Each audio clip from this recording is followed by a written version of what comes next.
We're reading today in chapter 20, The Vision of Holiness, section 3, Sin as an Adjustment. The belief in sin is an adjustment. And an adjustment is a change, a shift in perception, or a belief that what was so before has been made different.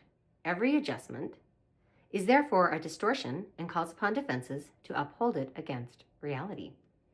Knowledge requires no adjustments and, in fact, is lost if any shift or change is undertaken, for this reduces it at once to mere perception, a way of looking in which certainty is lost and doubt has entered. To this impaired condition are adjustments necessary because it is not true. Who need adjust to truth, which calls on only what he is to understand? Adjustments of any kind are of the ego. For it is the ego's fixed belief that all relationships depend upon adjustments to make of them what it would have them be. Direct relationships in which there are no interferences are always seen as dangerous. The ego is the self-appointed mediator of all relationships, making whatever adjustments it deems necessary and interposing them between those who would meet to keep them separate and prevent their union. It is this studied interference that makes it difficult for you to recognize your holy relationship for what it is. The holy do not interfere with truth.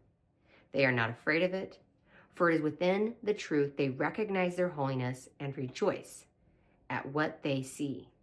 They look on it directly without attempting to adjust themselves to it or it to them.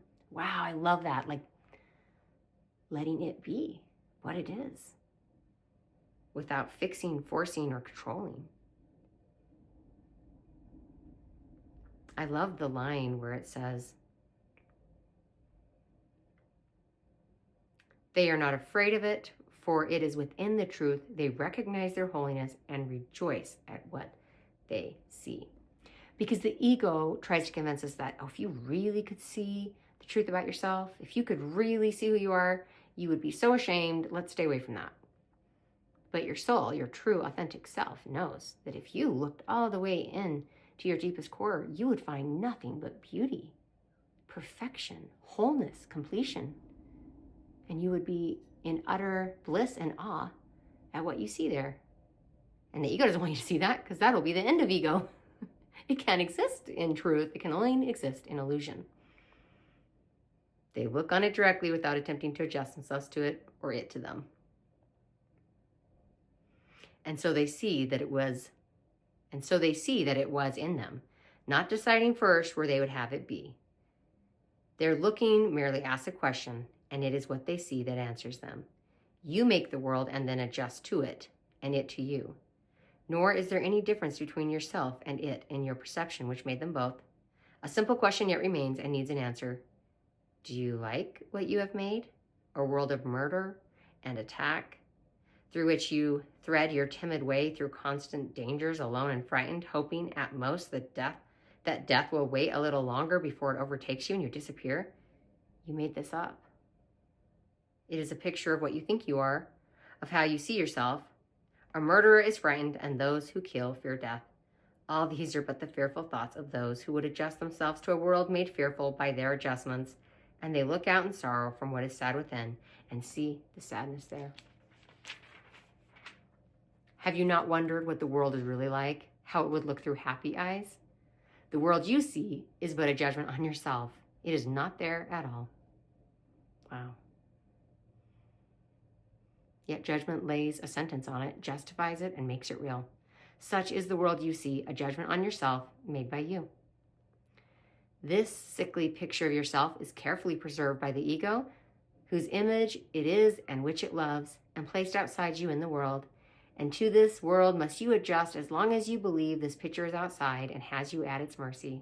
So I'll pause here and say, again, A Course in Miracles is calling us back to our sovereignty, that we are creating this. We are creating this nightmare. The nightmare is not something out there against us. We made it. It's our creation. This world is merciless, and were it outside you, you should indeed be fearful. Yet it was you who made it merciless. And now, if mercilessness seems to look back at you, it can be corrected. Beautiful one. Let us correct that today. Have you not wondered what the world is really like, how it would look through happy eyes?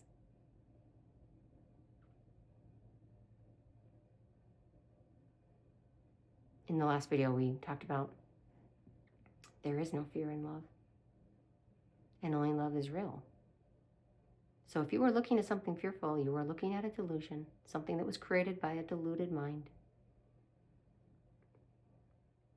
It's not my job to fix, force, change, or correct other people's delusions. But I have the honor and the privilege of seeing the truth for myself and refusing to look upon lies, fear-based thinking, and pretending that that's real. But acknowledging I created that world and it can be corrected. That's the good news. It can be corrected.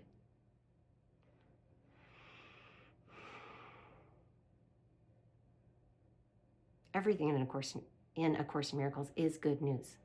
It's all good news. It's like, yeah, you've been having crazy thoughts and acting crazy and being deluded, but it's okay. It can be corrected.